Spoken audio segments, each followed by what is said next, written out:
Esa señora es como un botón, güey, ¿no? La escucho y me pongo nervioso, güey. Tranquilo. Pues buenas noches, bienvenidos estimadas y estimados compañeros. Hoy es martes 20 de octubre de 2021. Son aproximadamente las 7:30 de la noche. El horario que consideramos es el de la Ciudad de México.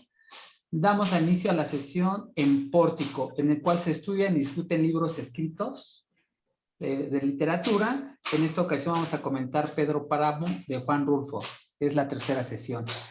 Somos un grupo de amigos que nos reunimos para comentar, profundizar, generar riquezas de contenidos.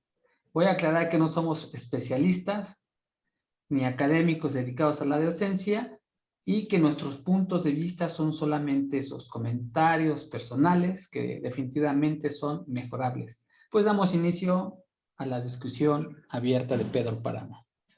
En eso, ¿no? Si ya iba a ser mis ridículas, pues hay que hacerlo. No la plancha a lo pendejo, ¿no? mi cabeza, pero bueno. A ver,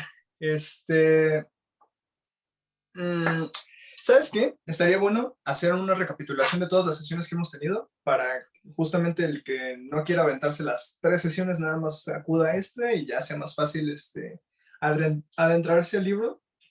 Pero me gustaría justamente empezar con una cita directa de Rulfo. Me cayó la ley.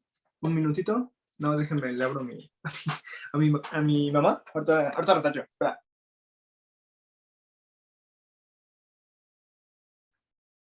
Sí, este sería el segundo libro que concluimos aquí en el Pórtico. El primero fue el de la identidad. Actualmente estamos leyendo Pedro Páramo de Juan Rulfo. Hemos entendido, por lo menos yo he entendido, que es uno de los libros más importantes de Latinoamérica, ¿no? Por lo menos en alguna... Bueno, ahorita ya llegó Yair. Ya, síguele. Me gustaría que terminaras ese comentario. O ya le doy de tu. Sí, por favor. Bueno, como les decía, creo que sería buena idea justamente hacer una recapitulación de todo lo que hemos visto en las sesiones, pero en particular me gustaría arrancar con una cita directa de Rulfo, que me parece muy bonita y muy acertada para justamente adentrarse en lo que es literatura como materia. Claro, obviamente dejando la seriedad de la academia de un lado, nada más haciéndolo más sencillo, porque es que, a ver, quiero ponerles un dilema sobre la mesa que se ha tocado en literatura y que es como muy manoseado, ¿no? Cualquier novela ya se usa como sustitutivo a cualquier historia, ¿no? Cualquier historia que se publica mientras sea un libro ya es literatura. No me parece que sea así. Evidentemente hay un método detrás de cada historia que se cuenta, hay digamos, un legado histórico. Ya les comentaba anteriormente que no hay libros huérfanos, todo viene de un legado cultural, vaya, que depende de la cultura en la que nos encontremos, va a variar, ¿no? Pero en nuestro caso tenemos la suerte de venir de un legado hispano, de literatura hispana, y por ende, pues nos adentramos en una literatura vasta, ¿no? No solamente por el hecho de que América Latina haya germinado grandes autores, sino porque el mismo idioma se presta para hacer historias vastas, ¿no? Pues bueno, todas estas vueltas para no haber dicho la cita que les quería decir, pero bueno, a ver, el escritor quizá haya de dejarle el mundo de los sueños, ya que no puede tomar el mundo de la realidad. Esa es la cita de Rulfo. Muy elocuente el señor. Habremos de comentar que pues ya llegado a este punto de las sesiones, ya hemos llegado al final de la obra.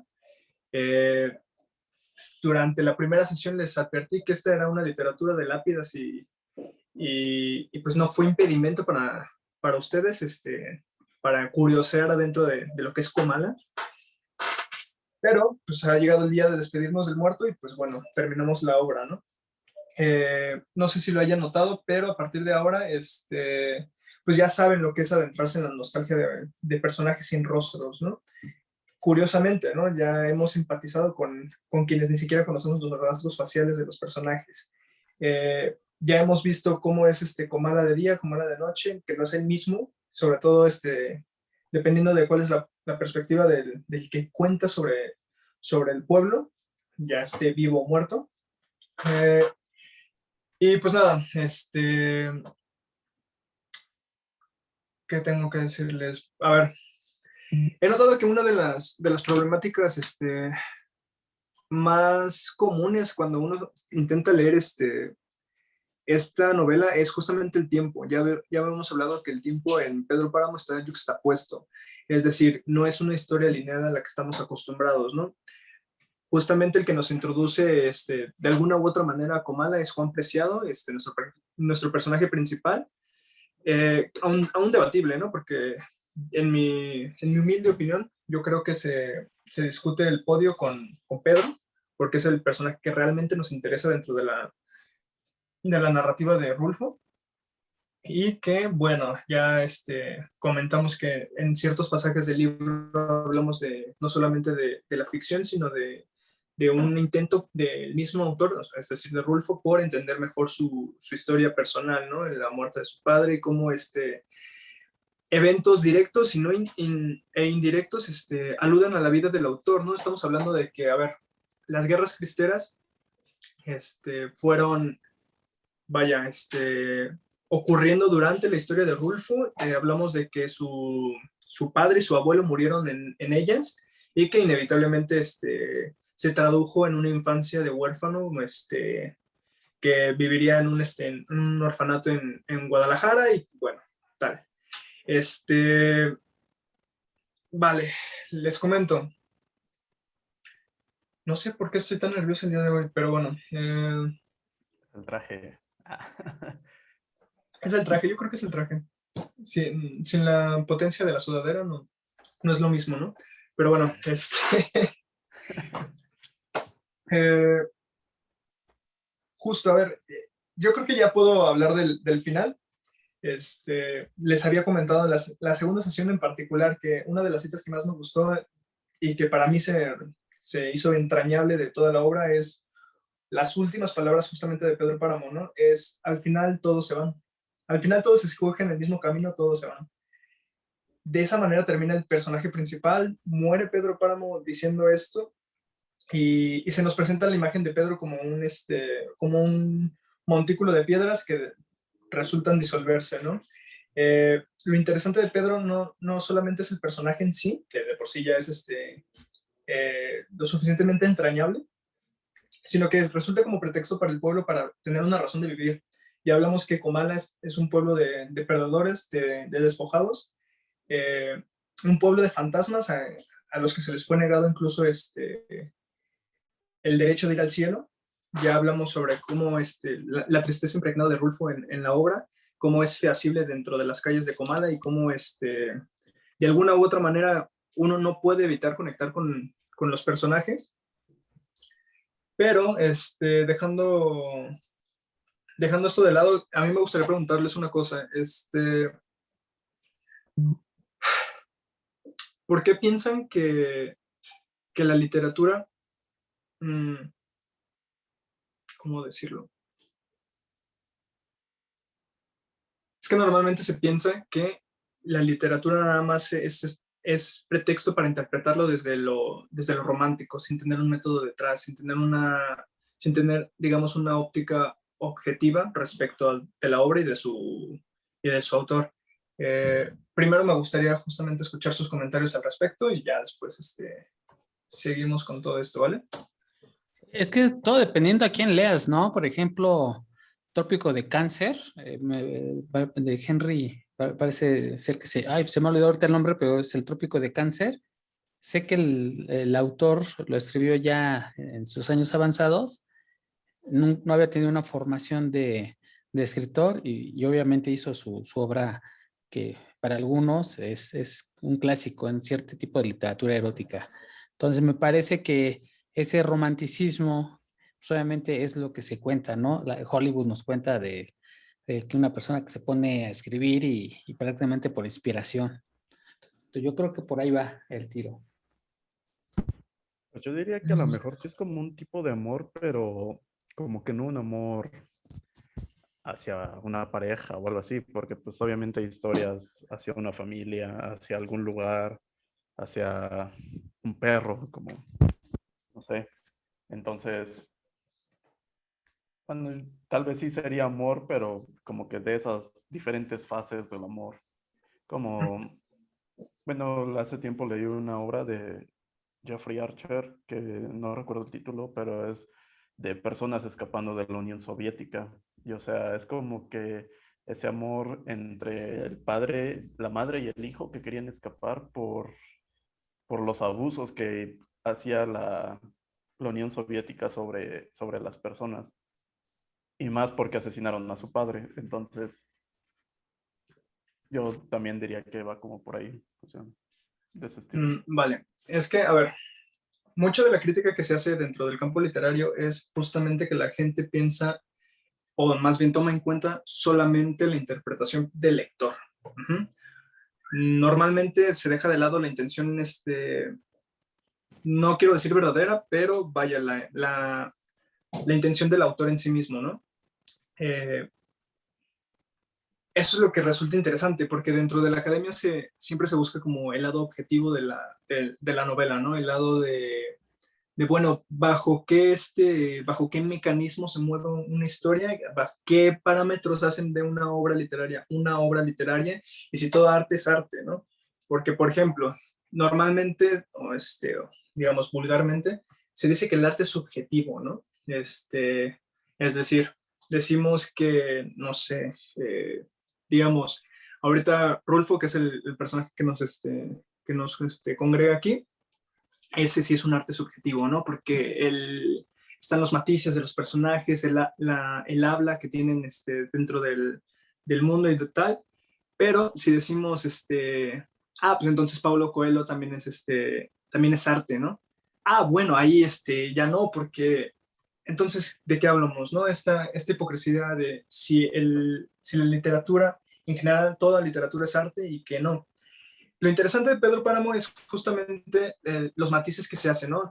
Normalmente se toma el error de pensar en Rulfo, bueno, ni siquiera como un error, sino nada más como que la óptica popular de tomar a Pedro Páramo como un buen sociólogo, ¿no?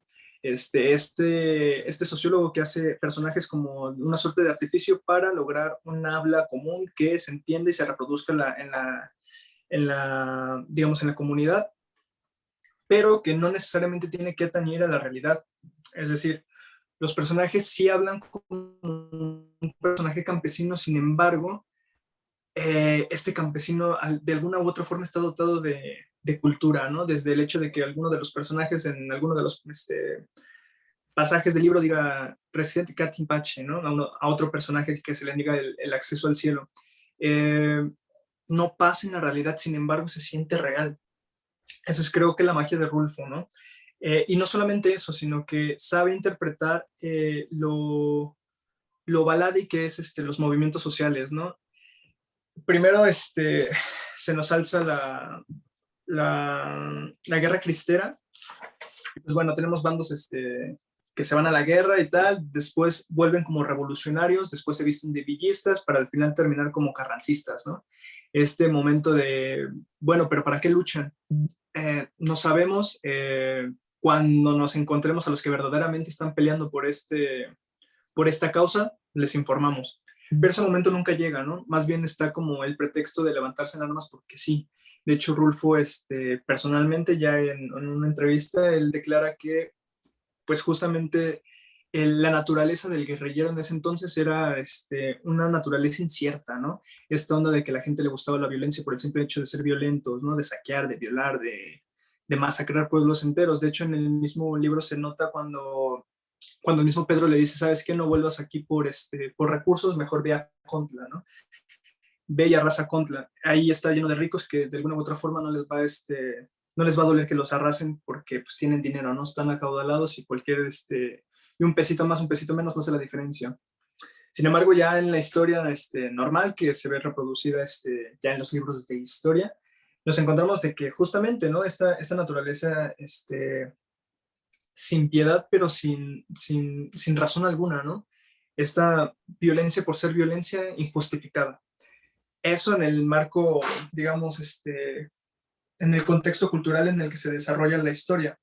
No obstante, dentro de la historia también pasan cosas interesantes, que es justamente la, la manera en que los personajes se envuelven con la religión sin saber realmente qué es un Dios, ¿no? Nos encontramos a una Susana San Juan diciendo, no creo en un cielo, pero sí creo en el infierno, ¿no? Y la manera en la que ella se relaciona con lo paranormal y que para los del pueblo está loca, ella no pertenece aquí, ¿no? Cosa curiosa porque nos encontramos con un detalle bastante lógico, y es que, a ver, Susana San Juan es hija de Bernardo San Juan, dueño de una minera que se llama, ay, se me fue el nombre, pero es un nombre de una galaxia, de Andrómeda. Andrómeda, de Andrómeda. Y curiosamente, cuando ella muere, el cielo se ve impregnado de estrellas. No sé si alcanzaron a notar ese detalle. Además de que está como rodeada, ya habíamos dicho antes, del agua, ¿no? Pareciera que la lluvia es como que el signo que pertenece a Susana.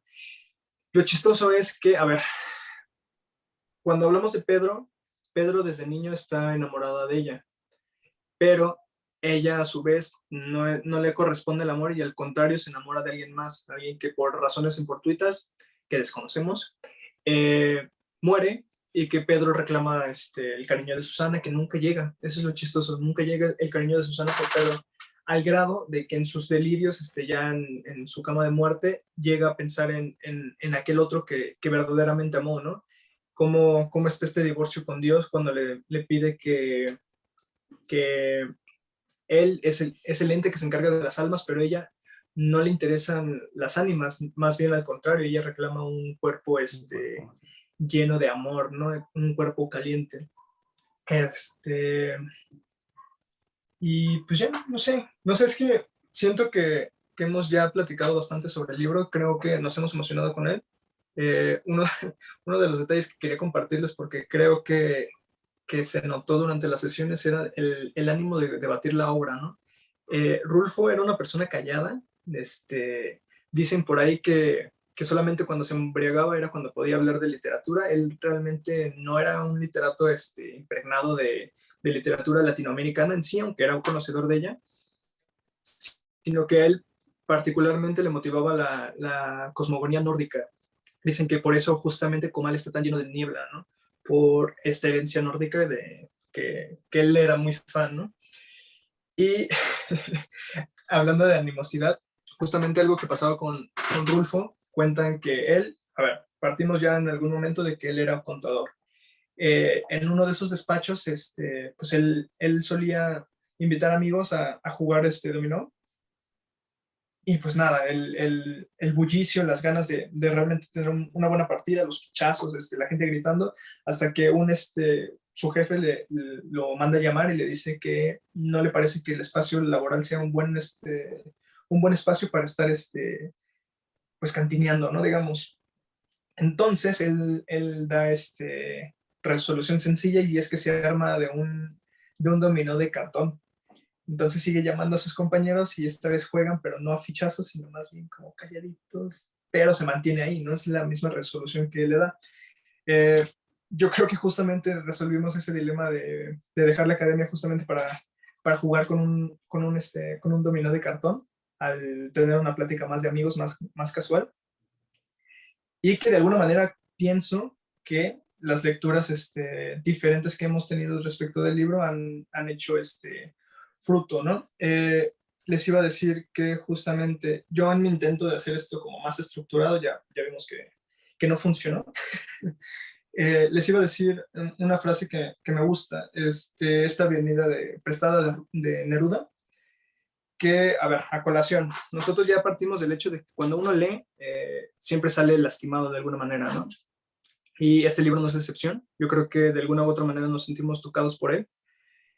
Y si el lector fue realmente un buen lector respecto de la obra, como la obra lo demanda que seas, uno notará que el corazón le cojea, ¿no? Ya no es el mismo.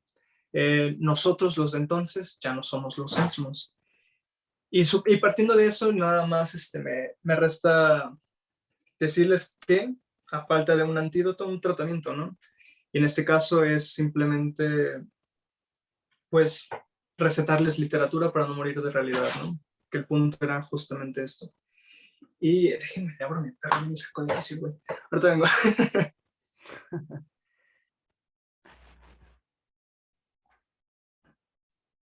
¿Qué te pareció la lectura, Jorge? Pues me gustó mucho cómo va, ¿cómo decirlo? Cómo va decayendo después de que estalla la guerra. Sí, fue como yo siento que sí marcó tal vez un antes y un después, pero también me sorprendió mucho cómo la muerte de Susana San Juan marcó a Pedro Páramo. Hay una parte del libro en el que dice que no quería que cayera la noche. No quería que cayera la noche Ujú. porque tenía miedo de las noches que le llenaban de fantasmas, la oscuridad, de encerrar. ¿Sí, cómo? Porque tenía miedo de las noches que le llenaban de fantasmas, la oscuridad, de encerrarse con sus fantasmas. De eso tenía miedo. Como que yo siento que ahí se atormentaba pues, como, ¿por qué no pudo tal vez mantener lo que más quería, ¿no? El pueblo no le importó, las personas eh, le importaba, bueno, yo a mi percepción siento que le importaba mucho eso, como que ese reconocimiento de ella, ¿no? Ok. Y de hecho parece curioso que haya sido de esa manera, porque, a ver, de chiquillo partimos de un Pedro que no tenía nada. Ujú. Muere su abuelo y marca un precedente, ¿no? Después muere su padre Lucas, Lucas Páramo, con la consigna de que su hijo era un huevón, ¿no?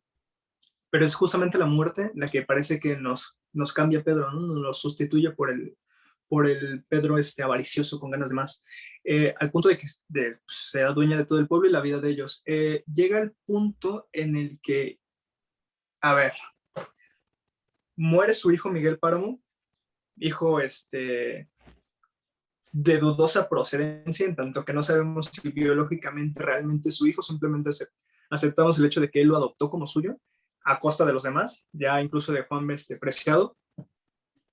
Pero pasa algo chistoso justamente a colación de la muerte de Susana, y es que el pueblo no respeta el duelo que tiene Pedro, y se empieza a hacer como todo este carnaval, ¿no?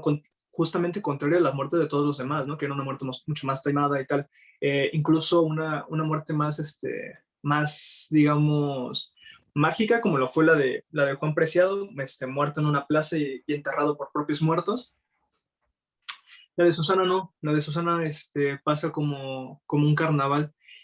Y después de eso, Pedro toma una posición como vengativa, ¿no? Esta onda de, si ellos no pudieron respetar mi duelo, entonces yo no voy a respetar el suyo, y como a partir de ese duelo mal logrado, Comala empieza justamente lo dice palabras más, palabras menos, acostumbrarse a los adioses, ¿no? Que cuando la gente empieza a salir a despedir a los que se van incluso con euforia, ¿no? Con buena vibra.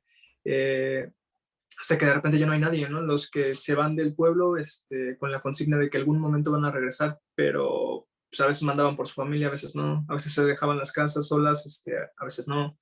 Entonces, ajá, como que justamente, mm, a mi parecer, y ya pues, pecando de romántico, Comala se empieza a marchitar conforme Pedro se empieza a marchitar, al punto de que cuando él muere y este cúmulo de piedras se cae, Comala termina siendo el pueblo de fantasmas al que llegamos con Juan Preciado.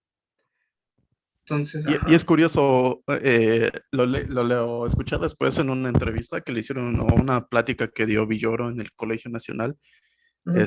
la percepción del tiempo, y se me hizo importante ahorita comentarlo, que la novela empieza con este arriero Abundio, Abundio. no recuerdo cuál era, y termina, el mismo Abundio es el que lo termina, él es el que le Uh-huh. da la muerte al pueblo, y de alguna forma él lo inició porque él llevó a Juan Preciado a Comala. Es que justamente ese es a ver, llegando a una estructura como un toque incluso académica, si se quiere ver así, la novela termina siendo una clase de elipse, porque entonces ya no se forma el círculo del del cuento del que en algún momento hablamos, sino que más bien es como que el pretexto para que todas las historias se entrelacen entre ellas. De hecho, tan es así que en la muerte de Pedro, primero se nos marca el después de la muerte y después el suceso. O sea, realmente no tenemos como la cronología como tal, sino que está invertida para darle como que incluso más dramatismo a las últimas palabras de Pedro, porque ya sabemos después qué pasa, quién lo mata y cómo lo mata. Incluso, de hecho, sin razón alguna, ¿no? Nada más el hecho de haberlo apuñalado es como, eso no es lo interesante es ver justamente cómo la vida de Pedro a sus ojos, cómo se apaga. No sé, me pareció bonita, es más esperado. Mientras lo escucho. Sí, sí, está muy interesante eso. Y otra cosa que me causa curiosidad también en el cierre, en la sesión pasada comentábamos de un Pedro que era alguien duro, alguien, pues sí, muy duro, no mostraba sus sentimientos, que decíamos que era relacionado con las piedras. Y justo como mencionaste hace rato, que murió de esa manera, de un golpe seco contra la tierra y se fue desmoronando como si fuera un montón de piedras. O sea, haciendo más énfasis como que esa relación en que tenía Pedro como con sus sentimientos o cómo lo expresaba o cómo vivía, no sé. Pero esa dureza la mantuvieron literal hasta el final. Es que pareciera como que el mismo personaje se desdobla, ¿no? Es duro para con el pueblo, para con la adversidad, sin embargo, para quienes quiere, los quiere entrañablemente, ¿no? El hecho de que haya dicho como, bueno, vas a cuidar de esta cosa que es mi hijo, al principio termina como eso, parte de un aparente desinterés, pero que termina siendo un perdón a sus pecados, haz de cuenta que son míos. Y después con Susana, ¿no? Susana hasta antes de morir piensa en ella. Y piensa de una manera que no se refiere a nadie más de esa forma, incluso con no es Aupundio, sino su mandadero, se me olvidó el nombre. Empieza con F. Fulgor. Ajá. Como incluso cuando él muere, le es indiferente. Dice, bueno, pues ya estaba más de allá que de acá, ¿no? O sea, ya ni siquiera el interés para con él. Ahí pasa algo chistoso con Damasio, que ya ves que cuando llegan primero estos como guerrilleros, que los sienta ahí a comer y que pues también ahí Damasio y le dice, bueno, ya se van estos güeyes, quedó en darles un dinero, ¿no? Y le dice a Damasio, agárrate a 300 hombres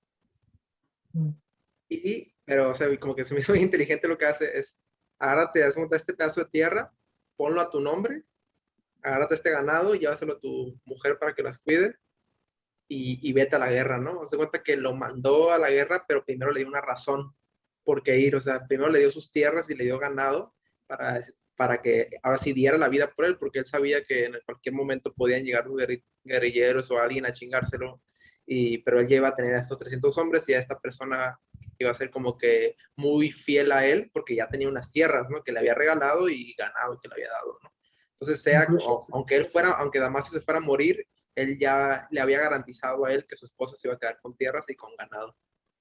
Que incluso a pesar suyo, ¿no? Porque él mismo dice que aún con tierras o sin tierras, él se quería enrolar. O sea, más bien le dio un pretexto para estar cerca de las tierras, ¿no? Para defenderlo justamente. Y de hecho, ahora que lo mencionas, sí, la naturaleza de Pedro es muy analítica. Justo desde, ya lo comentábamos antes con Dolores, ¿no? Dile que siempre ha estado enamorado de ella y tal, ¿no? Para al final terminar casándose con bienes mancomunados, al final justamente con este man que lo envía a la guerra sin razón aparente, ¿no? Incluso la manera en la que se gana a los guerrilleros diciéndoles, pues yo les voy a patrocinar su guerrilla. No tiene dinero. No tiene dinero que cuando le regresa los manda a Contla. O sea, dice, a ver, el pretexto fue más bien como ganarse a los que primero querían saquear Comala y bueno, todas las tierras de Pedro. Sin embargo, ¿cómo termina dando la vuelta para justamente, ¿no? Digamos, desviar el golpe para los pueblos aledaños? Sí, y una cosa igual que se me hizo curiosa que mencionaste es como que las ganas de las personas por pelear. Cuando regresa, le dice, bueno, ¿y ahora qué vas a hacer? Y dice, pues me voy a unir al padrecito. Pero, o sea, y él le dijo, "Pues, yo ya no tengo dinero", y dice, no importa, dice, yo de cualquier forma lo iba a hacer. Y entonces me recordó mucho eso que dijiste, que como que tenían esas ganas de pelear o no sé. Y entonces, pues este vato lo hace, o sea, no le dan una razón, no le dan dinero, no le dan nada y dice, pues yo de cualquier forma me iba a ir a pelear con el padre o iba a Y ser de hecho, villista o no me acuerdo. sí, de hecho se pelean con los villistas. Algo que pasa muy chistoso, y voy a hacer un paralelismo con otra obra que se llama La Peste, creo, sí, me parece que es La Peste de Albert Camus. Pasa lo mismo con un padre que es el abandono a Dios.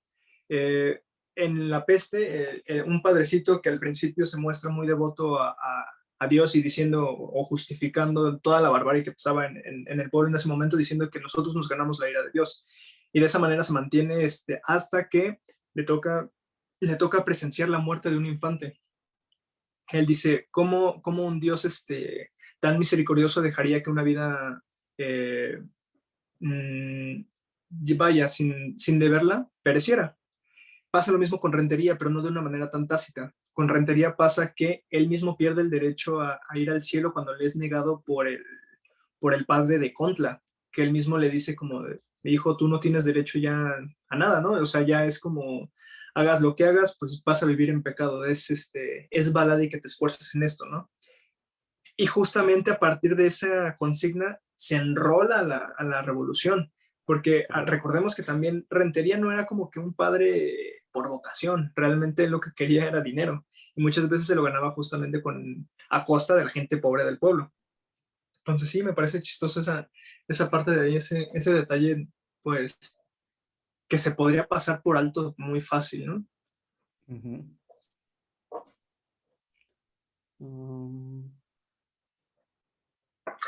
Incluso la manera en la que perdona el asesinato de su hermano, la violación de su sobrina, y cómo se desquita con las mujeres que nada tienen que ver, ¿no? sí. O sea, curiosamente nunca les niega el derecho a ir al cielo los hombres en vida. Mira, sí. Ya muertos, pues, ¿cómo alegar? Entonces sí, y justamente Este, con... ¿Mm? a Dale, dale. Manuel Páramo, el hijo, A no Miguel, lo, ajá, a Miguel no lo quiso como que dar la salvación, ¿no? No sé cómo se llama eso. exactamente. Que también O sea, ahí, ya, Miguel, pasa algo chistoso, que es como se nos cambia el personaje, porque al principio lo vemos como alguien que muere nada más por un accidente, pero después nos damos cuenta de sus trapitos, ¿no? Que resultaba violar a la gente, que también mata, y a una edad muy temprana, a los 16, Eh, 17. estaba muy joven. Pero pues al parecer como que tenía igual, pues así era Pedro, ¿no? Pedro Páramo era como que un poco eso.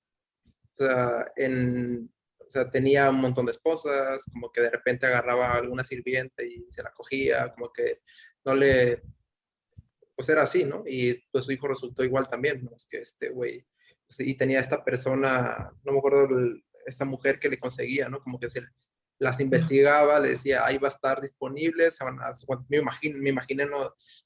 Sus papás no van a estar en esta hora, pues puedes ir y violarla, ¿no? Y este güey iba y lo hacía. O Claro. De hecho, sea, sí era una basura Miguel Páramo. es que es justamente eso. Yo creo que sería mm, laxo juzgar a los personajes éticamente, porque ninguno de ellos es realmente una buena persona. Ahora, lo que me parece peligroso es justamente empatizar de más con Pedro, ¿no? Porque por un lado está esta figura que viola a diestra y siniestra, pero también al mismo tiempo las motivantes que hacen violar a las mujeres, ¿no? Que es esta onda de yo quisiera reclamar el cuerpo de Susana en ti, pero como no puedo tener a Susana, pues tú eres el placebo.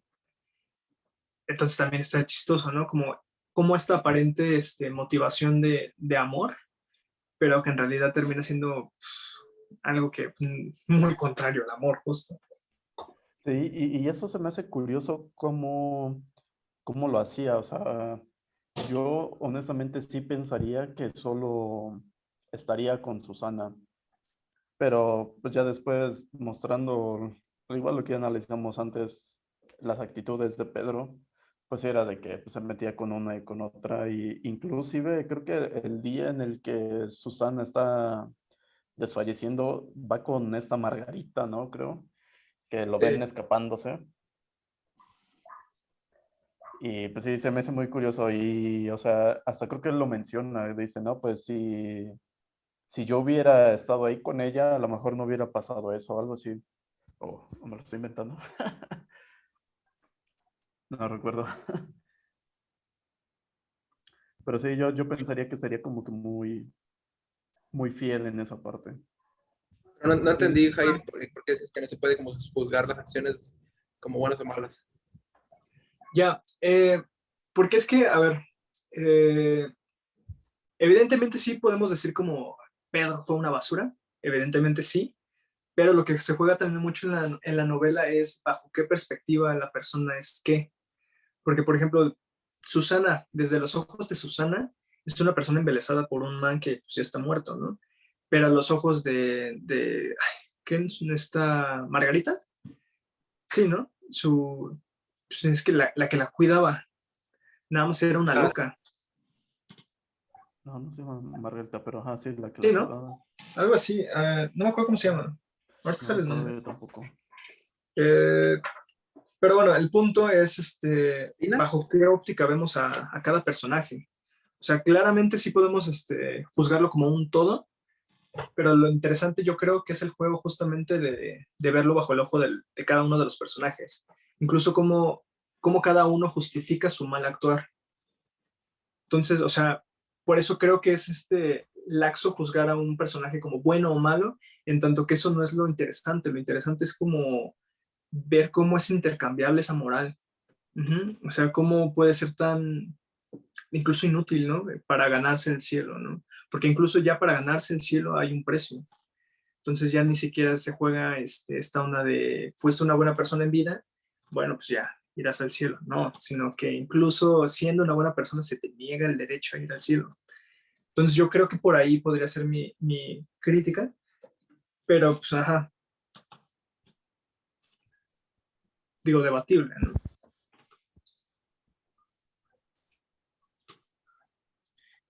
Por ejemplo, bueno, al principio, este güey, ¿no? Miguel. Juan Preciado, Ah, pues, bueno, como que desde un principio ya se sabía un poco cómo iba a ser Pedro Páramo, más bien, porque es como que todo inicia con un reclamo, o sea, pues ya se sabía un poco lo que era. Y a mí sí o sea, como que al leer desde el principio yo ya sabía, pues seguro era uno de esos señores que tenía un montón de mujeres y que pues por ahí tuvo alguna y no se hizo responsable, como que fue la primera impresión que me dio. Pues este güey iba en busca de un papá que no conocía y ya, pues con esa encomienda que le hizo su mamá, ¿no? Pero bueno, un poco ya se sabía más o menos lo que era Pedro Páramo y después se confirmó todo, ¿no? claro, sí es que está en la espera. Y justamente también lo que les decía en sesiones pasadas es que muchas veces lo que pasa con los hijos de Pedro es que pues, no sabían de quién era realmente el hijo, ¿no? Entonces se lo adjudicaban a Pedro, pero no era como que genuinamente lo sea, porque también está esa confusión ¿cómo se llama? De uno de los personajes, no me acuerdo cómo se llama, que se aprovechaba justamente de las mujeres de ahí, ¿no? Que primero empezaba con un masaje en las yemas de los dedos, luego en las manos, de repente en las piernas y híjole, ¿no? Ya nos acostamos con él. Entonces sí pasa una relación extraña justamente con el sexo, que nadie sabe realmente cómo funciona, ¿no? Incluso el hecho de que el periodo de las mujeres sea medido por las lunas, ¿no? Ah, espérame tantito. Mientras los escucho. Pero sí, algo que no había notado es cierto que es que no describen a los personajes, ¿no? No, No había puesto atención en eso, sí es cierto. Describen un montón en la atmósfera, tal cual, el lugar, el pueblo, toda la topografía, pero el clima, pero nunca se describe a las personas. Eso sí no lo había notado. O sea, yo me los imaginaba tal cual. Yo iba a tener una imagen súper clara. O sea, yo a Pedro Páramo, no sé por qué, güey, Me lo imagino así, tal cual como Pancho Villa, güey, así un señor gordo, bigotón, sentado en una silla así grandote, no sé. Pero Hasta sí, como en un realidad, sonido norteño, ¿no? También como lo estaba leyendo como si tuviera un acento norteño. un Y también sombrero algo así. que me pareció algo como, y es parte como de lo que dices de que no se dio a describir, es como lo había dicho en la primera, Gerardo, que era como ese tipo de realismo mágico. Y a lo que me vino a la cabeza es como esa contemplación de tu alrededor, y es donde encuentras la belleza, ¿no? Y también por eso es literatura, es porque embelleces todos los textos y así, la vida.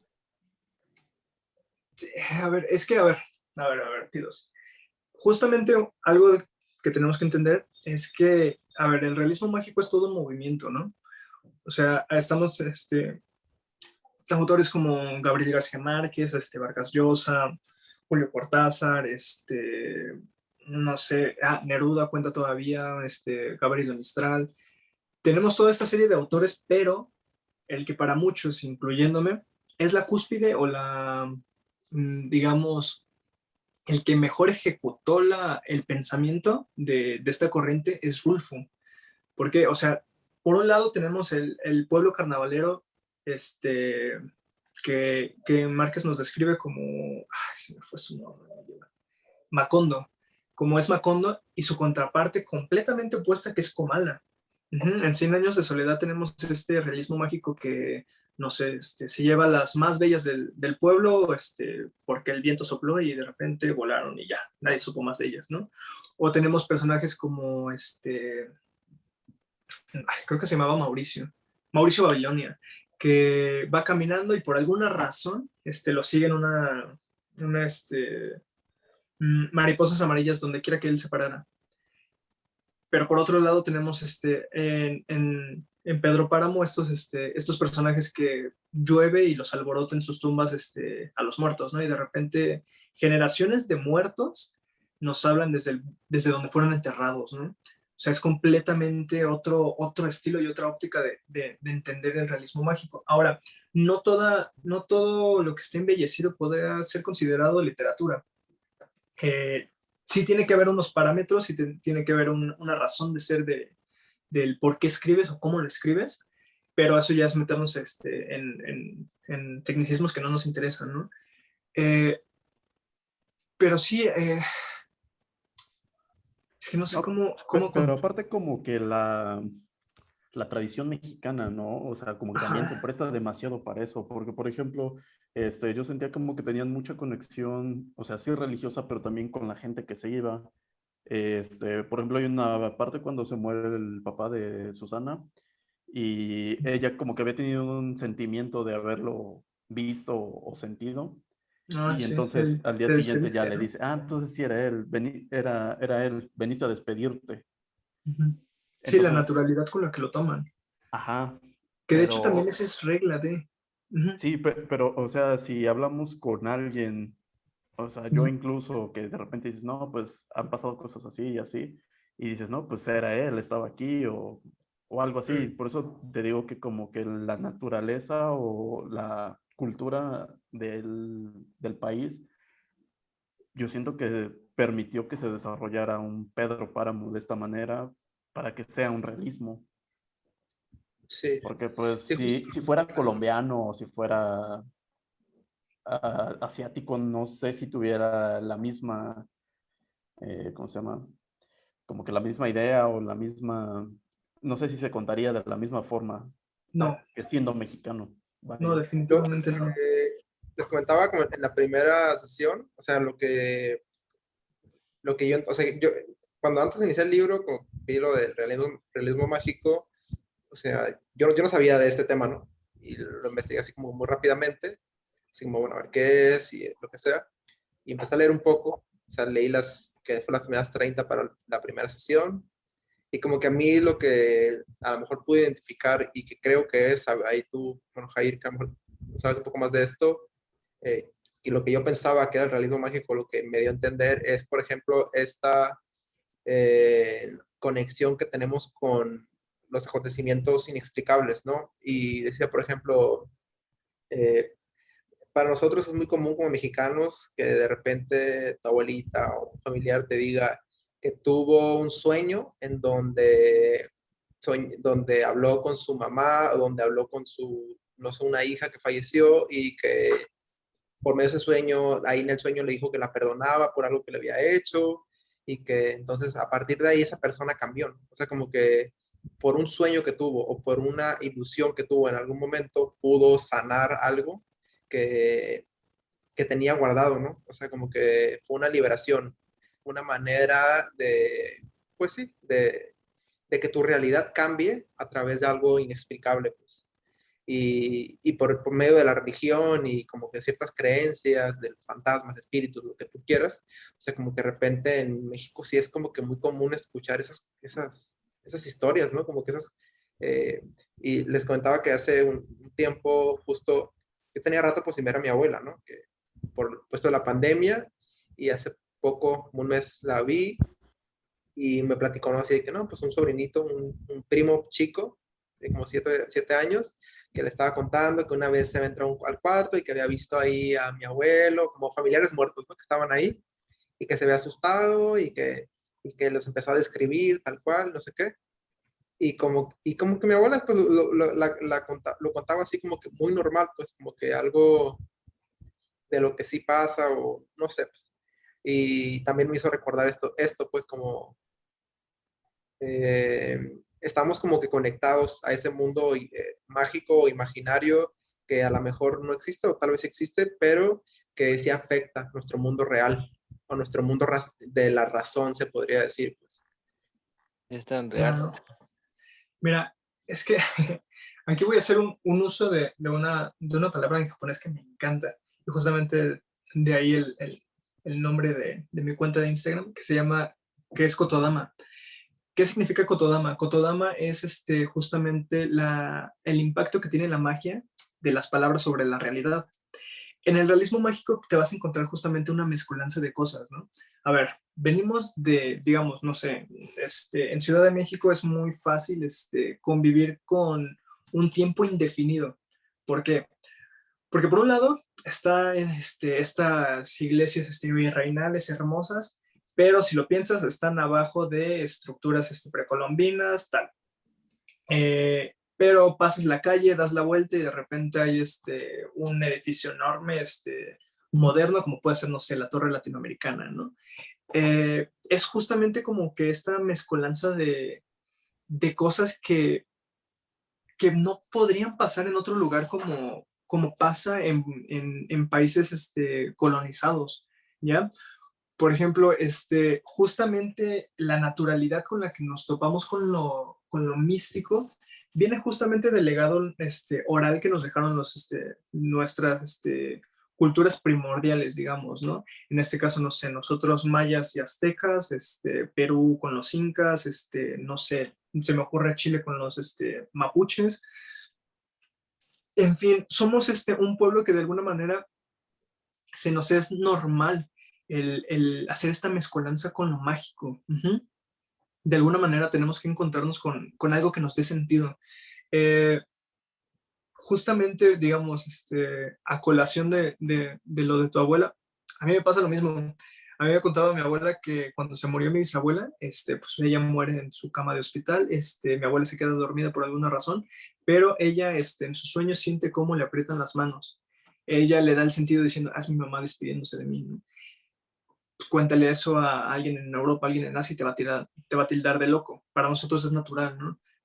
¿Quién no conoce a alguien que dice como, no sé, el espíritu que está en tu closet, abajo de tu cama, ¿no? El típico después de la ofrenda de Día de Muertos, el dedo que se queda marcado en las cosas, ¿no? El típico, es que ya no me sabe igual el pan, bro.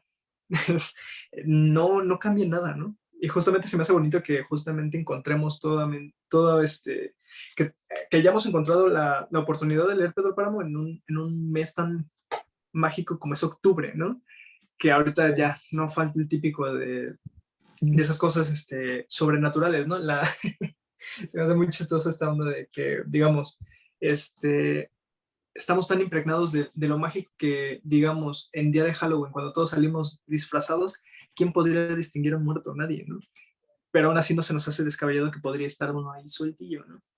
El punto es que como estilo, a ver, es que está como que la crítica al realismo mágico como esta onda de, sí, pero los impulsaron las editoriales. No, lo interesante es que justamente escritores mexicanos, peruanos, argentinos, colombianos, incluso brasileños, encontramos la forma de hacer un mundo, digamos, con una narrativa en común. No igual, pero común. ¿Por qué? Porque podemos leer justamente a un Gabriel García Márquez y decir como, sí, hacernos que se nos haga tan familiar el pueblo entre la selva, ¿no? Que se nos haga natural estas cosmovisiones como de casas virreinales con casas con piedras, con calles empedradas y tal, ¿no? Como que se nos hace común. Comala podría estar en el norte como en el sur, nos da igual. Sabemos que podría estar más en el norte por el calor que hace, ¿no? Pero es como que esta onda de que se nos hace aprensible ubicar el pueblo, porque pareciera que podría estar en todos lados, vaya. El hecho de que también pueda ser vigente en Argentina, completamente al otro lado del mundo, habla de una narrativa en común. Entonces, pues sí, justamente lo interesante del realismo mágico es la simbiosis de la realidad con lo ficticio, ¿no? Sí, es que podemos ver incluso la evolución. Por ejemplo, en Cortázar él juega más con el tiempo.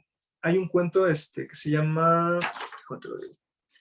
Lo tengo anotado. Se llama La isla a mediodía. Te cuento rápido el cuento. Es un man de negocios que está en un avión. Uh-huh. Por alguna razón, es muy fácil que él se encuentre en este trayecto de avión, ¿no? Pero él en algún momento se mira a través de la ventana y ve una isla desértica. Pasa el tiempo y encuentra que la isla no está desértica, sino que hay gente viviendo en ella. Y él se hace la idea de que, ¿qué tal si mando toda la chingada y me voy a vivir a esa isla, a mi propio Edén, a mi Edén personal? Podré ser pobre, pero este es mi paraíso, ¿no? Y entonces se empieza a hacer toda esta onda de conocer personas que lo lleven en bote hacia esa isla, conocer a los pescadores, hacerse una vida de nuevo ahí, hasta que él en algún punto de su día se desnuda en la playa y ve el cielo, se queda viendo el cielo hasta que ve el avión. Ajá, ve el avión y por alguna razón el avión se desploma, entonces cae. Y cuando cae al agua, él se impacta, ¿no? Y él corre hacia el avión a ver si hay algún vivo, ¿no? El punto es que el yo que está viviendo en el avión muere, pero se encuentra con el yo de la isla. Entonces hay un cortar de tiempo y es la misma persona, porque cuando llegan los pescadores se encuentran solamente un solo cadáver. Lo interesante es el desdoblamiento de tiempo, ¿no? Esta onda de que el que iba en el avión realmente no se bajó del avión, más bien se imaginó toda esta vida imaginaria ficticia en su cabeza en cuanto iba el avión en picada. Uh-huh. Pero al mismo tiempo sí pasó el yo que se bajó del avión y mandó toda la chingada para vivir en esa isla. Eso es realismo mágico, o sea, es como esta onda de que se nos hace fácil creer que podría pasar. Hay otro cuento en el que justamente de Cortázar, en el que una mujer sueña con otra, que ella está viviendo en Rusia, ella siendo argentina, sueña que está viviendo en Rusia y le pegan. Uh-huh. Ella la argentina se casa con alguien acaudalado, entonces de alguna u otra manera lo sonsaca para irse a Rusia, y en un invierno pesado, imagínate, pues, las temperaturas rusas, va cruzando un puente y se encuentra esa mujer de sus sueños, ¿no? Y se reconocen. Entonces, pues las dos se vuelven locas, ¿no? Llorando corren y se abrazan, pero cuando se abrazan al día siguiente, la argentina se despierta en el cuerpo de la rusa. Ajá, y entonces se repite todo el ciclo porque la rusa ahora sueña con la argentina. Y pues bueno, ya se vuelve otra vez el devenir de yo desde Argentina, ir a Rusia, abrazarnos y pues cambiar cuerpo otra vez. Ese tipo de realismo no pasaba antes. Ujú. Sobre todo porque muchos autores latinos se agarraban de referencia a autores ingleses. Llámese, no sé, Faulkner, llámese Ernest Hemingway, todos los que tienen que ver con la generación perdida, incluso los franceses, ¿no? Ya tenemos ahí un Víctor Hugo, tenemos no sé, volviendo a lo mismo de los años 20, tenemos a un Sartre, tenemos un Camus, que de alguna u otra manera hacen como un germen en la literatura latina. Uh-huh. Pero la diferencia y por qué es tan importante el movimiento es que germina un movimiento de latinos haciendo literatura en contraposición con los españoles. Se empieza a desligar esta onda de la península. Uh-huh. Entonces ya no tenemos la literatura del Quijote, que sí de alguna manera sigue inmersa en los latinos. De hecho, en Rulfo también se nota mucho cuando el padre Rentería se debate a sí mismo. Ese es un recurso que usa Cervantes para con Sancho Panza. Uh-huh. En fin. Ese es lo importante del movimiento latino, uh-huh, que ya se vuelve una plataforma para que los autores siguientes escriban bajo esa misma norma, pero la madre está en que ya no se escribe. Entonces, ahora nos resta nada más como pues, analizar, esperar a que alguien más escriba un siguiente Pedro Páramo. Está duro, pero pues, ¿qué se le va a hacer? Solo queda el recuerdo. Pero ¿para qué hay que esperar si se puede quizás intentar de que alguna de las personas acá lo hagan? Claro, sí. O sea, la apuesta es a que se haga. La apuesta es a que se revolucionen las letras latinas. Uh-huh. Porque no tiene sentido reproducir ideologías o contextos, digamos, europeos tropicalizados a América Latina, porque no vale lo mismo. Tenemos a un José Agustín que escribe un contexto de niños ricos, de, no sé, de un personaje que se pelea con la maestra porque ese güey sí sabe francés y la maestra no, y pobre pendeja, ¿no? Ella no sabe, y pues cuando yo salgo de mi clase, pues es fácil subirme a mi convertible y irme a mi casa. ¿Cuántos latinos viven esa realidad? No muchos. Sin embargo, ¿cuántos de nosotros podemos conectar con un Comala? Podemos imaginarnos un Pedro Páramo. Uh-huh. Es tropicalizar el lenguaje. Pero bueno, eso ya, digamos, eso ya tiene que ver más con corrientes literarias, no tanto con Pedro Páramo como tal, que pues, es importante, pero pues, no sé. Creo que ahorita ya se está virando a una conversación que no vale la pena entrar ahorita, pero que es interesante.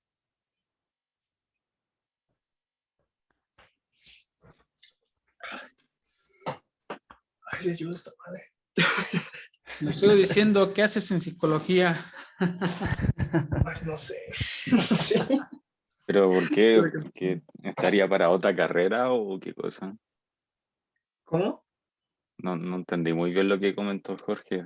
Está como, ¿por qué? Pues ahí está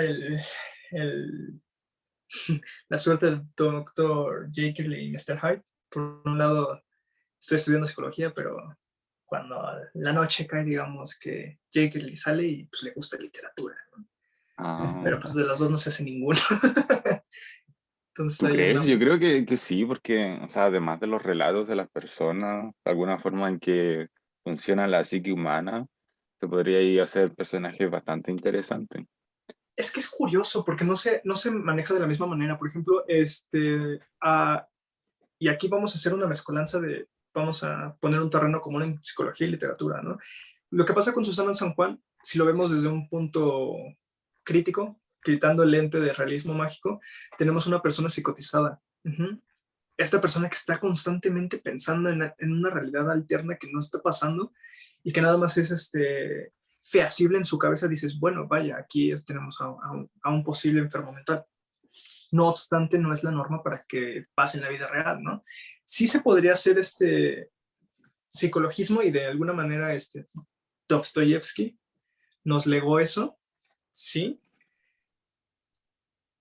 Pero lo interesante es hacer arte, literatura es arte. Ujú. Entonces, por eso les planteaba la posibilidad de, a ver, sí tenemos que ser objetivos en cuanto a un análisis de una obra, sí, pero eso dejárselo para los académicos. Nosotros estamos leyendo como consumidores arte, y como arte nos tiene que despertar algo. Ujú. Entonces, Pedro Páramo es fácil conectar con él porque Pedro se vuelve el pretexto para el odio comunal. Ujú. Eh, no es nada nuevo decir que los mexicanos no tenemos los representantes gubernamentales que nos merecemos, es un hecho, pero también es un hecho que ninguno de nosotros hemos sido capaces de otra vez rehacer el concepto de mandatario, ¿no? Creemos que mandatario es aquel que nos dicta cómo vivir y tal. Sin embargo, mandatario es justamente la persona que hace un mandato, que es del pueblo, ¿no?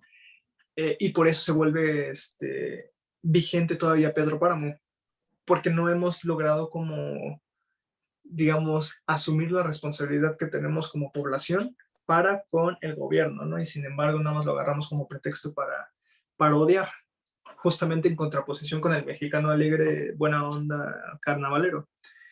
También existe ese desdoblamiento de concepto mexicano para con alguien que puede llegar a odiar con odio jarocho, ¿no?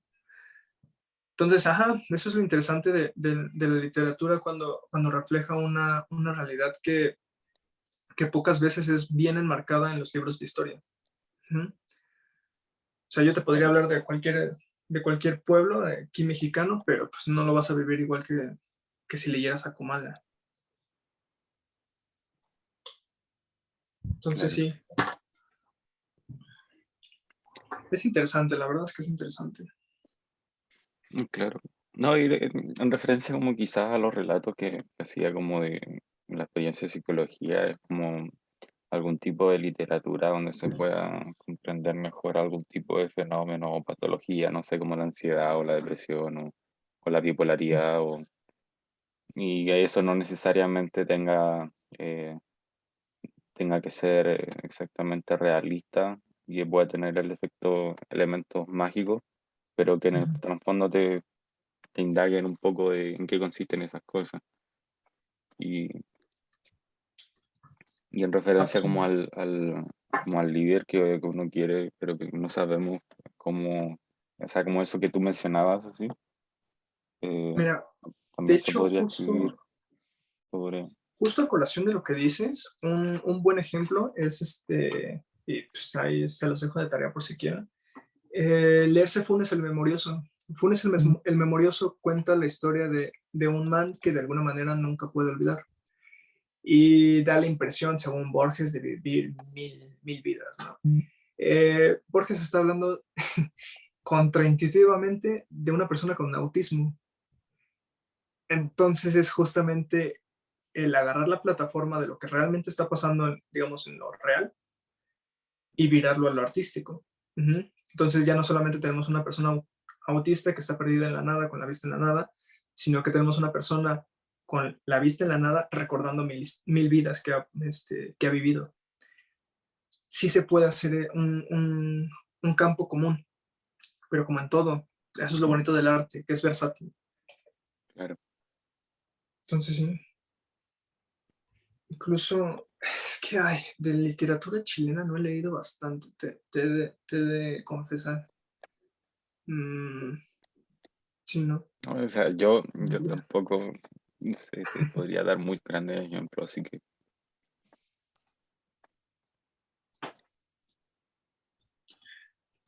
Pues, es que, ¿qué te digo? De hecho, justo a colación ahorita de Pedro Páramo, hay en la madre, ¿cómo se llama este man? A ver, es que hay un poema que me gustó mucho justamente para ejemplificar digamos, mucho del sentir que viven los pobladores de Comala, y que se resume en un verso que a mi parecer es prodigioso, o sea, la manera de comunicar tanto en tan poco. A mí me parece magistral eso, ¿no? Es justamente de César Vallejo. Y bueno, el segundo verso, me parece que es el segundo verso, reza, Dios mío, si tú hubieses sido hombre, hoy supieras ser Dios. Pero tú que tuviste, pero tú que estuviste siempre bien, no sientes nada de tu creación. El hombre es, sin embargo, el hombre te siente, te implora, el Dios es él. Eso pasa mucho en Comala. Esta resignación por un bueno, pues aquí he acabado mi vida. Sé que no hay un afterlife, no hay una vida después de la muerte. Sin embargo, pues hasta aquí llegué, ¿no? Y bueno, ese hasta aquí llegué es también parabólico porque no mueren, pero pues ahí están. Entonces, ajá. El punto es hacer una mezcolanza interesante en lo que uno lee y poder encontrar como una óptica para releer la realidad. Yo creo que para eso se leen clásicos. Y, La primera vez, bueno, regresando un poco al Juan Rulfo, claro. La primera vez que yo me topé con Juan Rulfo fue por una foto de él, ¿A poco? más que por la lectura. Ajá. Y se los voy a compartir para que, bueno, la vean. Es este muro que tiene como que... ¿Se puede compartir? Sí. Sí, creo que sí. Un muro de adobe. Me parece que es en Morelos. O bueno, ahí lo están viendo. Sí. Sí, y fue por esto porque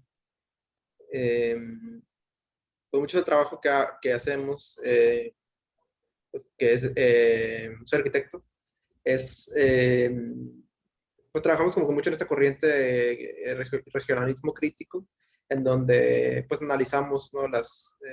Pues la arquitectura del lugar, o sea, que es la arquitectura vernácula, analizar los sistemas eh, constructivos tradicionales y ver por qué son así, ¿no? Por qué en climas calientes los muros son tan gruesos, por qué no permiten el paso de temperatura y pues este análisis, ¿no?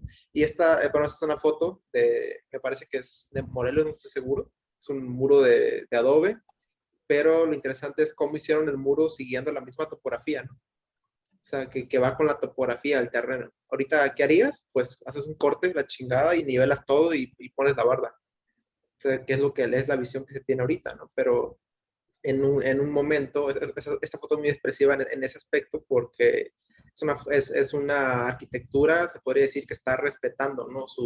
Su medio físico natural, ¿no? Que los adobes están hechos con la tierra de ese lugar, que hasta una pequeña cambio de nivel aquí en el camino se está respetando, no se está cortando y se está haciendo la barda a cómo va el sendero, ¿no? Y esa fue como que la primera impresión, o lo primero que yo recuerdo de Juan Rulfo. Seguramente en algún momento en la primaria lo vi, pero ya no me acuerdo, ¿no? O la secundaria, no sé cuándo. Sí, la primaria creo que es secundaria, no sé cuándo después te lo dan a leer, pero yo no, la verdad no recordaba, más que cuando ahora que estoy investigando vi la foto de nuevo y dije, no manches, este güey, qué cagado, ¿no? Porque como que a mí me tocó mucho estar trabajando después del temblor de 2017 en Morelos, estuve como 8 meses de voluntariado en Morelos en reconstrucción de viviendas de adobe, y pues también era cuando traía todo esto, pues que investigaba de los sistemas constructivos tradicionales que se construían más allá en el interior de la República, ¿no? Yo soy acá de Baja Sur, de la Baja Sur, y lo que se me hizo chido o que conectó un poco conmigo la historia fue, pues la Baja es un estado pues nuevo, se podría decir, porque o sea, se hizo tal cual estado en el 73, güey. O sea, antes no era reconocido como estado Baja California Sur, era como territorios de México, tal cual. No estaba reconocido como un estado tal cual y fue hasta el 73 que ya se reconoció como que se adherió uno más de los estados de México, ¿no?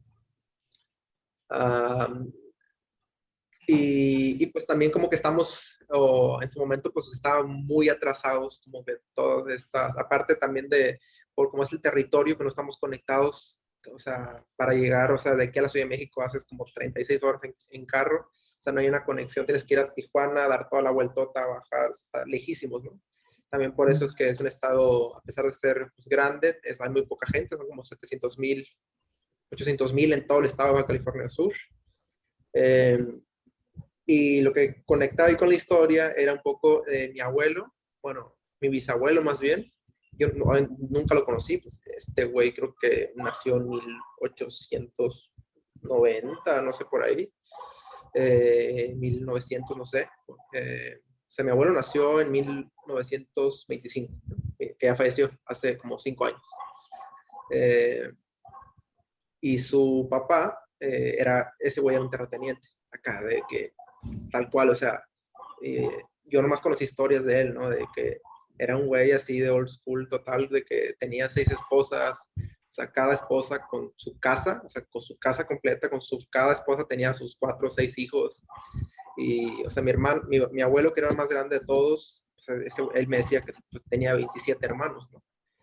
Entonces, sí, en ese aspecto dije, no mames, o sea, como que justo la historia, y tal cual mi bisabuelo es de un pueblo, o sea, abandonado, ahorita abandonado ya, porque era un pueblo minero. O sea, cuando llegaron aquí los españoles, aquí a la Baja, pues hay unos pueblos, donde están Los Cabos, está San José del Cabo y Cabo San Lucas, ¿no? Que es donde está todo el turismo.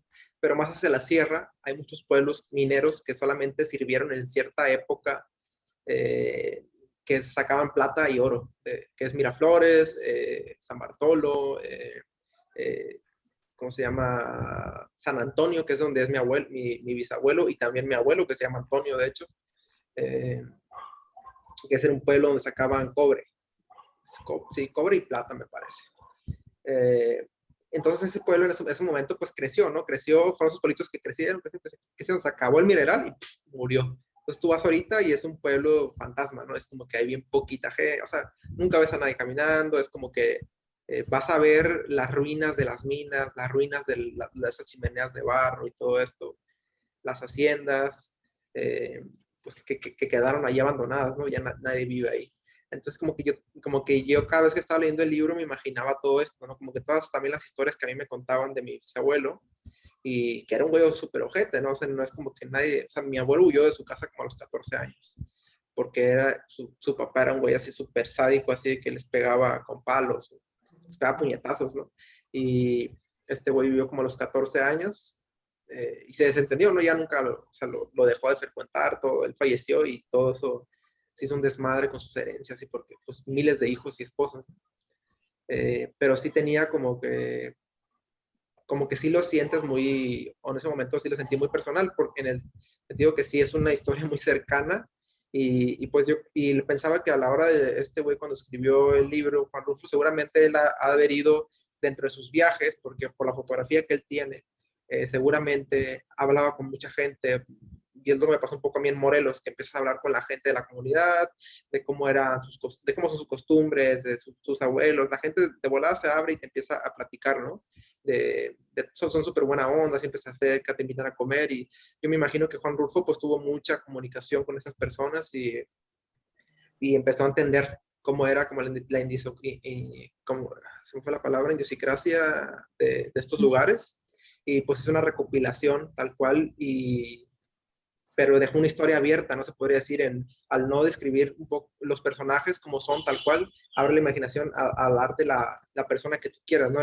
En ese Pedro Páramo, a lo mejor yo estaba viendo a mi abuelo, que era un güey que medía 2 metros de alto acá, y flaco alto, entonces veía a lo mejor ahí un poco, me imaginaba ese Pedro abandonado como Alá, pues como este pueblo San Antonio que está ahí abandonado, que es de 1,000 habitantes aquí por la sierra, entonces como que, pero al mismo tiempo también pensaba por el nombre Comalá, decía, pues es un pueblo del interior, porque los nombres de acá no son, por ejemplo, como en el interior, que es como Iztacalco, Iztapalapa, este tipo de nombres que vienen más de origen azteca, ¿no? Acá, pues hubo una total como que pérdida los indios que había acá son ¿cómo se llaman? Pericúes, pero pues no hubo una conservación tal cual, y a la hora de pues, esta colonización se perdieron y los nombres son así, pues San José, San Antonio, como nombres más de santos, ¿no? Se podría decir. Y por eso como que también decía, bueno, pues es como que sí, pero también a lo mejor es un pueblo más por allá, y eso me hacía imaginarme más otro tipo de vestimenta, pero al relacionar las historias decía, pues también pudo haber pasado acá, ¿no? O sea, se me hizo chido eso, pues como esa lectura de, pues de una vida, ¿no? De pueblo, de una vida, una historia de las personas que nadie cuenta las historias, pues nadie cuenta las historias de esas personas. Y ahí está la magia de Rulfo, porque lo que acabas de narrar es la realidad que tú viviste. Y Rulfo, al combinarla con las historias de cuentos, que también son las que vivió tu abuelo y que seguramente, al igual que yo, heredamos. Entonces, ese es el realismo mágico que convive lo fantasioso, por decirlo así, con la costumbre local. O sea, prácticamente describiste Comala, desde mi entendimiento. Claro, y es que lo interesante es justamente eso, ¿no? El detalle de que ni siquiera se tomó la molestia de describirnos un rostro y sin embargo se nos hace muy familiar, ¿no? A todos, o sea, no sé ustedes, pero al menos a mí sí, independiente de cuáles eran los rasgos de cada uno de los personajes, siempre me imaginé una piel curtida por el sol, como agrietada. Y pues evidentemente el terreno también se me hizo muy familiar, aun cuando aquí, pues en el estado no es como que sea tan árido, ¿no? Aún así, pues lo familiar que te puede ser como conectarte con el calor del lugar, ¿no? Como la jerga que se utilizaba, los tiliches, Semos 300, ¿qué otra cosa? Mm, O sea, es que esa jerga como tan no es que no me gusta decirlo como pueblerina, pero ándale, justamente, ese tipo de cosas, el Dillitas es como, ok, el diminutivo, siempre está como que esa jerga común, ¿no? Que independiente de si la usas o no, es como, claro, o sea, podría escucharla, no sé, en el pueblo de al lado de aquí, ¿no? Entonces sí, o sea, yo creo que lo vigente es justamente eso, el mito. El mito es aquello que encarna y reencarna la cosmogonía de alguien, ¿no? Por eso se mantiene vigente. Por eso justamente estas historias como de pueblos, que se dejan y tal. Pues en el mito, digamos, de Rulfo es el Comala que de repente se marchita, ¿no? Pero en el reencarnar del mito son las personas que se van al norte, ¿no? A buscar el sueño americano, ¿no? Que dejan pues digamos, sus comunidades en aras de hacer una vida en el norte. Entonces es justamente eso, ¿no? Como de a poquito se vuelven pueblos fantasmas. Entonces yo creo que por eso se mantiene como un clásico. Ahora bien, yo tengo ahí un pedo con el sistema educativo y me molesta que se nos imparte este tipo de literatura en secundaria, cuando no tenemos ni idea de nada. O sea, no obstante, podría ser como buena idea que germine el interés por literatura, aunque no creo que se dé. Pero en fin, esa es otra plática. Entonces sí. Eh, Les voy a pedir un tiempo fuera. Los escucho todavía, pero Bueno, pues si quieren añadir algún comentario, si no podemos dejar de grabar y ya que sea una plática más íntima. ¿Cómo ven? Sí, ¿Sí? ¿Les sí, parece? yo creo que ya terminamos. Sí, yo ya no tengo nada más que ver. Sí, y bueno, yo quiero agradecer a Yair. Ahorita estuve un poco ausente porque tengo aquí unas actividades que estuvo al tanto, y también a todos. Y ahorita, pues muchas gracias por ese recorrido que nos hiciste, Arturo. Fue muy enriquecedor. La verdad que a mí me creaste una Comala, ¿no? Pero allá en Baja California. Bueno, con esto terminamos la lectura de Juan Rulfo. Estaremos proponiendo una serie de libros o de títulos para empezar a leerlos la próxima semana. Y esto sería todo. ¿Quieres hablar algo, Irving? ¿O? No, No, hasta luego. Adiós. Hasta luego. Adiós. Luego. Adiós.